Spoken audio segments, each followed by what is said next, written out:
Welcome to the SwimSwam podcast. I'm your host, Coleman Hodges, and joining me today, we've got the number 17 female recruit for SwimSwam's top 20 of the class of 2021.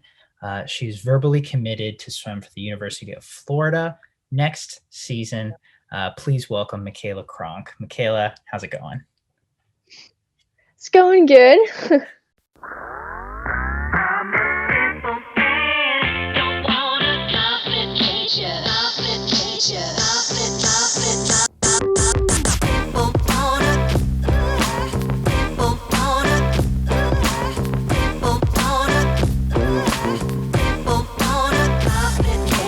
We had some technical difficulties to start off. It took us about 10-15 minutes to actually be able to hear one another, but Yes. we're off to a good start now. We've gotten into it. Let's start with the present, or at least with, this current situation we're in. We've been the COVID pandemic has been going on for, I guess, about 7 months now, which is My goodness, it's been that long. It's craziness. It is. It's pretty wild to think about. Tell me about where you're at today. What is your training situation? Swimming, non-swimming? What's your situation like on a day-to-day right now? Right now, I'm getting in the pool pretty consistently. I've got 6 days a week in the pool. Tuesdays and Thursdays are doubles. So I'm getting in the pool a good amount of time. There was a long period of time, like a few months, that I had no access to any pools. I would try to get in. I did a little bit of weight work, but right now I'm in the pool and I'm good. Nice. That's great to hear. Do you have online school? Or are you going to school in person? And is it a hybrid? What's your senior I year pretty been much like? I do hybrids a lot since Mhm. I'm dual enrolled, so I go to Daytona State as well as Nice. my high school. So yeah, I'm dual enrolled and I have hybrid classes. I've got like 2 classes online right now, or 1 class online, and then I've got a lab and a lecture for Mhm. biology. So I'm a hybrid.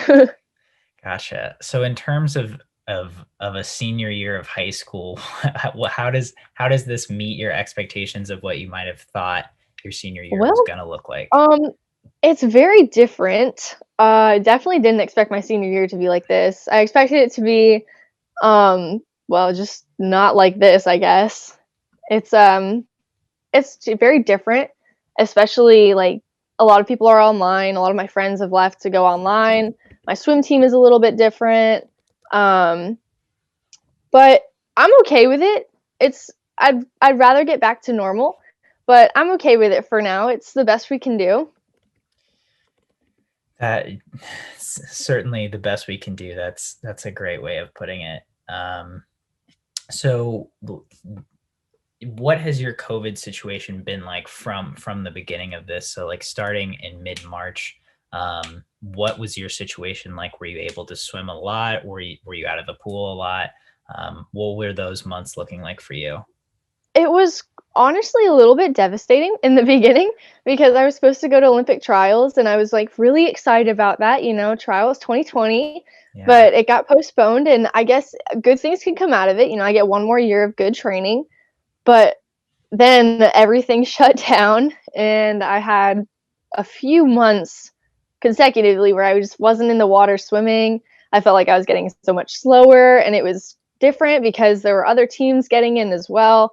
Like there were people getting in when I wasn't. I was like, "Oh my goodness, my competitors, like what am I going to do? I'm so far behind."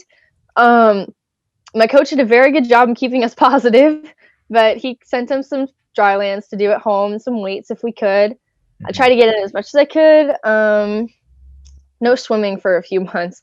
I've been in the water for, let's see, probably 2, maybe 3 months now. So I've Okay. been in the water getting back into it. Nice. Tell me about that first. Do you remember the first time you got back in after those Oh, few yes. months and, and what it felt Oh, like? yes. Oh my goodness, I felt slow as molasses in the water. It was so crazy. I felt like I was swimming through honey, and it was like wouldn't go anywhere in the water.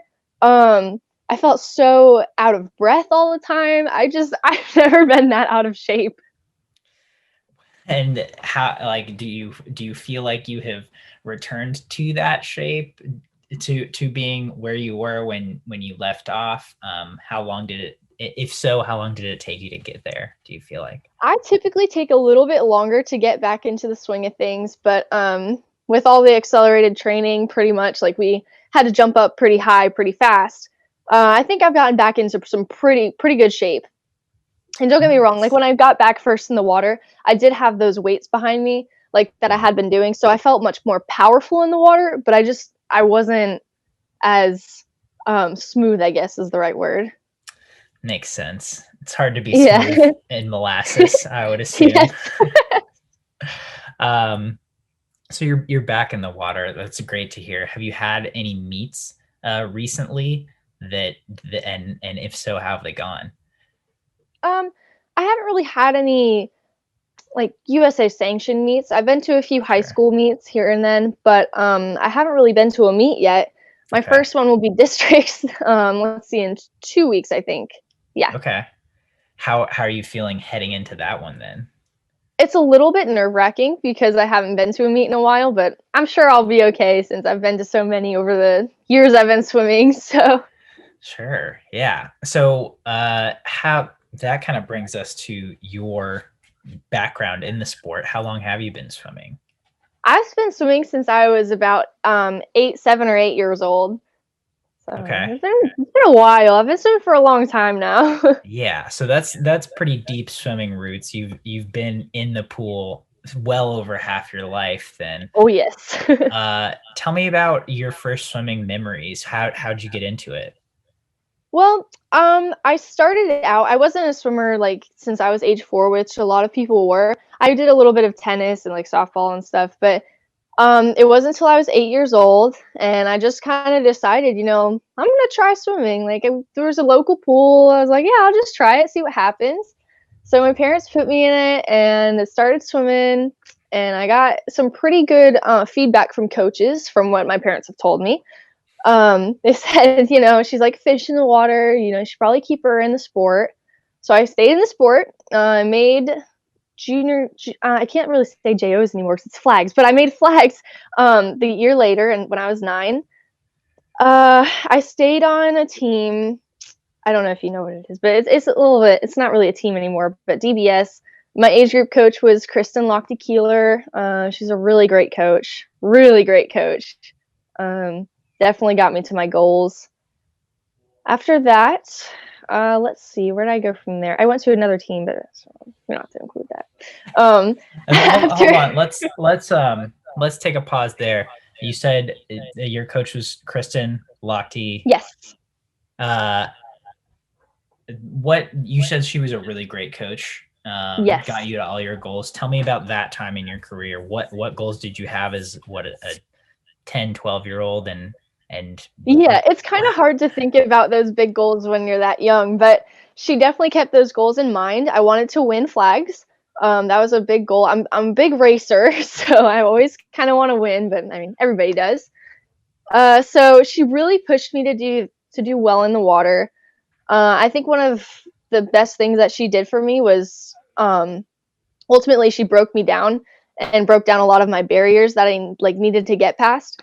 So she taught me what it's like to push my body to its breaking point and beyond. Like one of my favorite quotes from Kristin was tears and beyond. That was what she almost said at every practice. Oh my gosh. I know, right? As an age grouper. Oh, I love her. So yeah, how old were you during this time? I was probably 10 to 12. Okay. And I mean, do you remember a specific Kristin Lochte workout or one that really stands out to you as you did really well on, or one that did, break some of those barriers for you? Yeah, I'll give you 2. So we had one, it was called 10-8-6-4-2. That was every time Kristin would say, all right, we're doing 10-8-6-4-2. The whole team would be like, oh, we're doing that set. So you start out with 10 100s, 8 100s, 6 100s, 4 100, 2 100. And basically, by the end of the set, the 2 100s were all-out sprint, and you had to make it on a fast pace. I would say that's kind of where I shined, like at the very end of practice, because she would tell us, you gotta get there, you gotta get to your goal. and she just did a really good job of pushing ourselves, whether it was yelling at us in our face or like giving us some positive feedback. It just depended on the swimmer, but that was one of the good sets. And there was another set I will never forget. She had me do a 3,000 straight. I was blown away when she said, all right, we're going to do Micayla in the middle. You're going to do a 3,000 straight. And then we had a few other swimmers on the outside doing relays, like on the outside lanes. So my goal was to finish the 3,000 without getting beat by the people doing relays. So that was a very fun set. You were just doing 3K all by yourself. Yes. Yes, I was. Did you beat the relays? I did. I think one relay lapped me. So. Wow. Yeah, that makes sense. That one, never forget that one. Oh my gosh. So you get out of the pool as a 12-year-old after a 3K where you have kids doing relays on either side of you. What's going through your head? I was very proud of myself. I'm not gonna lie. Okay. I was like, I just did that. That's really good. I was really proud of myself. It gave me a lot of confidence to do better in practice, especially after that set. That's pretty much it. I was proud of myself. I didn't think too much of it. I was like, it's a hard practice. It's a hard practice. There you go. That's it. As a 12-year-old, what more do you need, I guess? Exactly. Exactly. And so you had a really positive experience with Kristin Lochte, who I'm assuming there's a relation there to Ryan Lochte. Yeah, she's Ryan's sister. Okay. All right. Yeah. And so then tell me, moving on from there, tell me about the next phase of your career. Well, I started out with Kristin as age group swimmer, and then I moved up to Steve, which is his dad, Steve Lochte. I did some senior training there. That's why I made my first U.S. Open. But I think right now is where like sweet spot is right now, because I'm with Blue Dolphins with Charlie Rose. He is the greatest coach. I don't know what happened. I just went to the team and we just clicked, and it's like if Charlie tells me I can do it, I know I can do it. There's so much trust there. Nice. And so tell me about what has clicked for you with Charlie, with the Blue Dolphins, and what kind of training do you guys do there?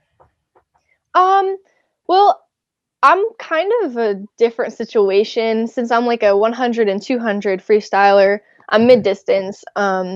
So it depends on the set he's got for the day, but he'll bounce me back and forth between sprinting and distance.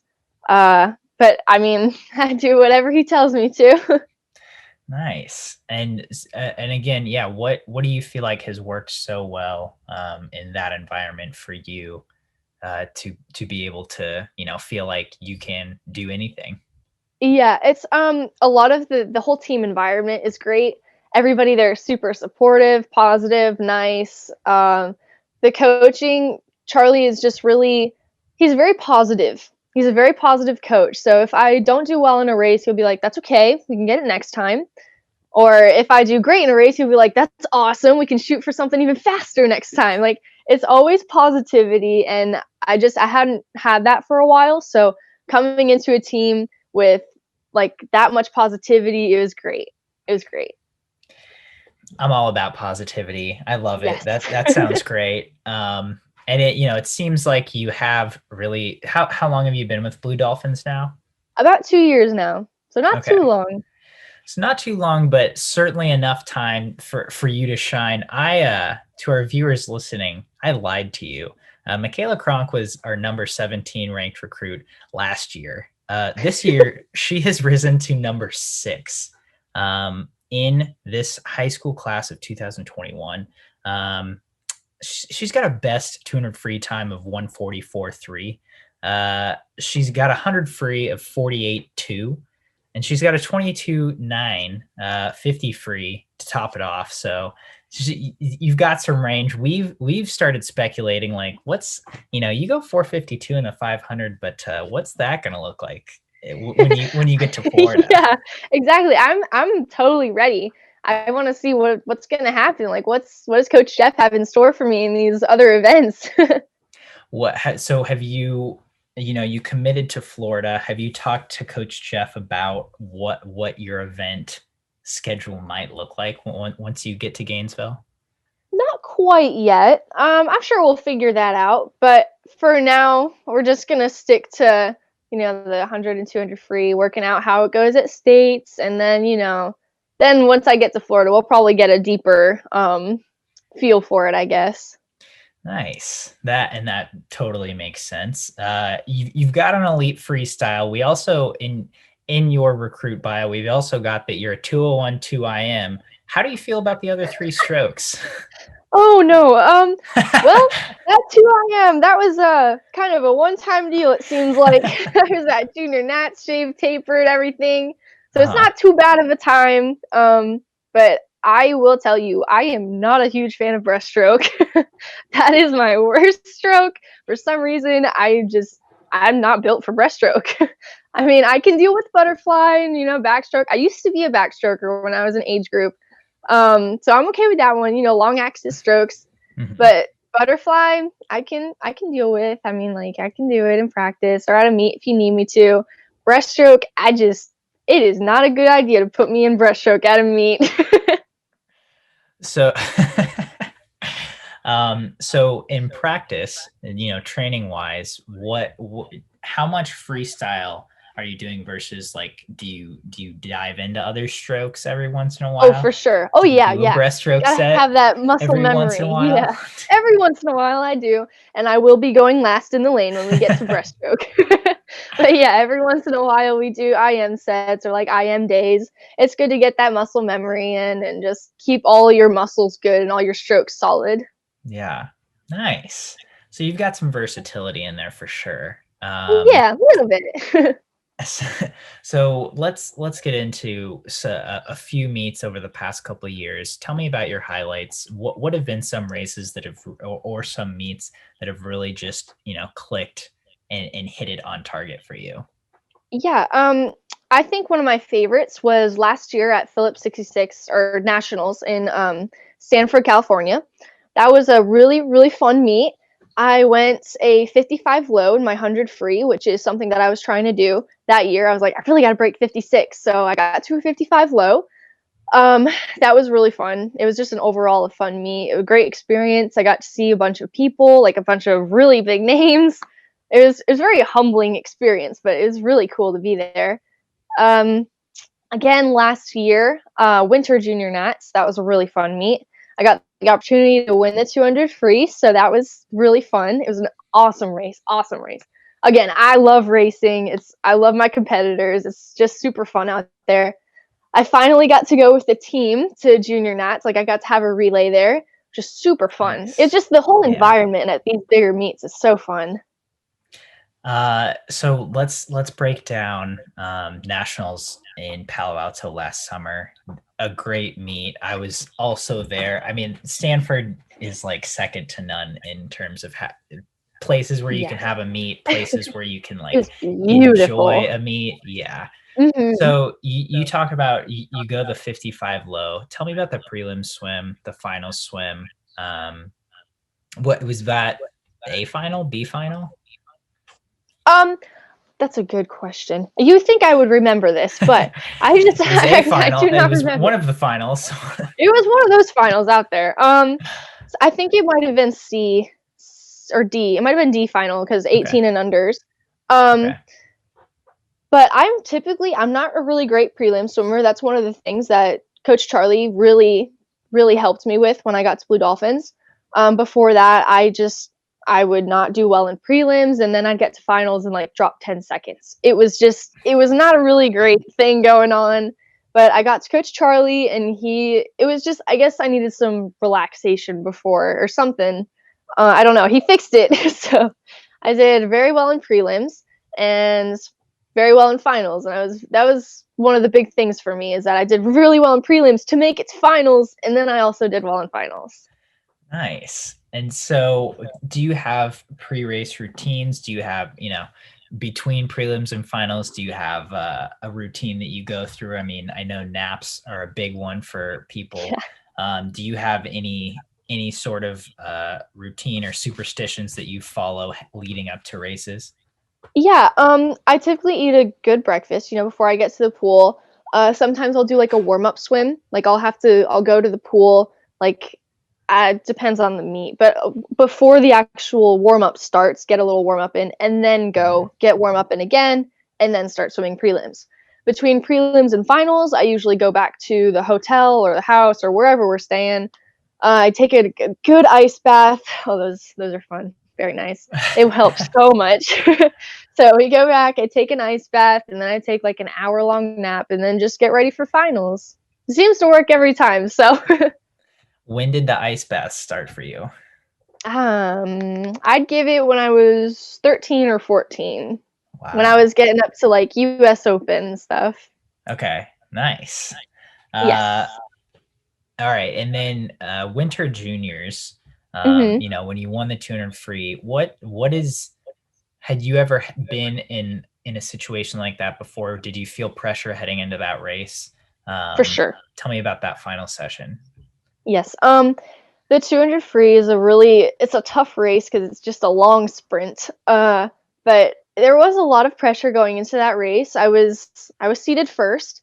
And you know, I had just recently gotten over that prelim final little situation going on. So I was like, all right, you know, you gotta stay calm and everything. It was very fun. And I think that's one of the big things in swimming is if you're having fun, then you're going to do great on a race. So I knew that if I was laughing, having fun with my teammates before I went up there, I figured I would do well. And if I didn't do well, I know they'd be there just as happy. So there was pressure, but my teammates helped take it off a little bit. Yeah, definitely. Do you remember any of the race at all? Oh, yes. I loved that race. It was so much fun. I was out pretty fast, you know, and it's kind of cool to think about where your competitors were, because I'd like to gauge off of where everybody else is and everything. So I was really focused on, you know, how fast I was going out. That third 50 hurt. I always remember that third 50 hurt, and coming home and just had to use the legs. I mean, I think we have again, in your little bio, we highlighted that swim particularly, and said how great of a kick, how you have a massive kick, huge reach, and efficiency under a controlled tempo. And so I guess our riders really like your stroke for a 200. Yeah, I like it. Sounds pretty good to me. But yeah, we mentioned that massive kick. Are you someone who can kick pretty well in practice? Yeah, I definitely would say kicking is my strong suit. Okay, nice. Do you know your best times for kicks? Oh, I do not. Recently, I've been able to get under 40, but barely under 40 in a 50 sprint. Short course? So not short course, yes. Short course. Are you a short course or long course? Do you have a preference? Not specifically. I think I'm definitely better at long course in like practices. Like practices are tougher in long course, so I guess I can do better in long course. There's not really a preference because, you know, high school season is short course, and I love swimming high school season. I got to break the record last year in the 100, so that was really fun. I wouldn't say I'm like bad at short course and like great at long course, or bad at long course, great at short course. It's just kind of, I guess it's a little even. I like them both. That's fair. I mean, and it seems like a healthy balance. So you're a kicker in practice. You don't really have a preference, short course or long course. Do you have, since you've been with Charlie, do you have a favorite set that you've done with him? Favorite set? I don't know if I have a favorite set because I don't know all of his sets quite yet, but I will say there was one set, the first maybe 2 weeks I was at the practices, and it was one of our assistant coaches' birthday. It was Coach Rick's birthday, and he was turning 29. So we did 29 300s, and that was a great set. As somebody coming from the outside, I was like, this is what practices are like on a new team. Like, I really got to step it up. Oh, man. So I'm quick math. That's almost 9,000, right? Yes, that was, oh my goodness. Yes, that was a very tough day. What did those 300s look like? Well, they probably didn't look very pretty from a coach's perspective. But they didn't feel too pretty either. It was a cool, eye-opening set. If I had the chance to do it again, I probably wouldn't. I would probably ask for maybe a few less. That seems But fair. yeah, it was alright. It was cool. Say that I did 300. So I mean, you seem to embrace long challenges like this, and it seems like you know that they're hard, but you still kind of go with it head on and keep a positive attitude about it. Have you always been like that? Do you feel like you kind of adopted that mindset when you were with Kristin? Where do you think that came from? Yes. 100%. It all started in age group with Kristin. She didn't really give us a choice to think negatively about a set, or if we did think negatively about the set, then we wouldn't dwell in it, because that's just the mindset. You got to stay positive with everything, and she definitely taught us that. So that's kind of where it started, and I like to stay positive throughout sets. And I'm guessing your teammates probably appreciate that as well. I would like to think so. They also keep me positive too. There's not a lot of negativity going around, you know. Like we'll get halfway in the set, and everybody's like halfway, woo! Like a lot of the team is like woo. Yes. Definitely. And so moving forward, for this senior season, do you have goals heading into the next couple months? I know there's a lot of uncertainty with what everything's going to look like, but what are you thinking Yeah. about for these next few weeks, few months, moving forward? Well, right now I'm focused on states. I'm gonna see where that gets me. I'm excited for it, very excited for it. I'm hoping for a record, or not to break further down my 100 free record. These next few months, I would say, you know, trials is coming up. It's gonna be a lot of training, a lot of getting our yardage up, and then a little bit of the taper junior nats coming as well. But eyes are pretty much sighted on, you know, trials for next year. That makes sense. Trials, a big meet, an important meet. I'm guessing that would be your first, right? My first trials? Yes. Yeah. Nice. And Yep. and that's a really good experience to get under your belt, especially, heading into college. To wrap up our conversation, tell me about outside of swimming. What's your life look like? Did you pick up any new hobbies during quarantine when you were unable to swim? What are you doing outside of the pool? Well, I tried running, but I quickly discovered there's a reason I'm a swimmer. So I'm not really a runner. I tried, but to get stronger and everything didn't really work out. Hobbies, not anything specific. I have like, I'm kind of, I guess, artistic in a way. Like I'm more right brain. So music, artists, I play the guitar, I like to draw. So I guess I just kind of furthered in those little hobbies over quarantine. I think creative outlets were certainly a helpful thing for me, and it's nice to to see other people pick those up as well. I know they can be a timely distraction for sure. I lied. Yes. Last question. Oh, go ahead. No, you're good. You're good. They're outlets. They're nice, creative outlets to have there. Definitely. Okay, last question. You have a plethora of medals hanging up behind you, displayed very nicely. Oh my goodness, yeah.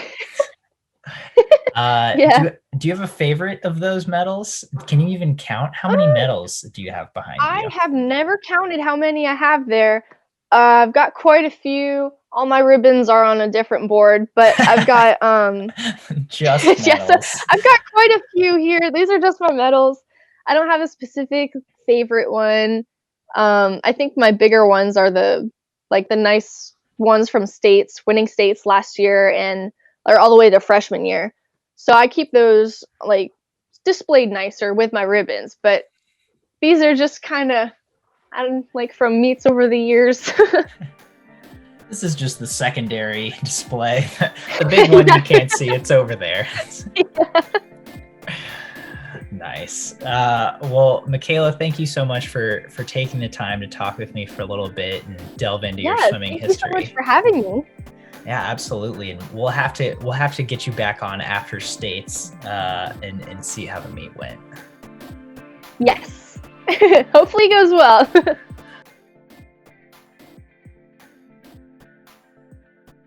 You've been listening to the SwimSwam podcast. Stay tuned for new episodes every week. You can take SwimSwam podcast on the go by subscribing on your favorite podcast platform. Look for links in the description below, and be sure to subscribe to our YouTube channel for more videos as well.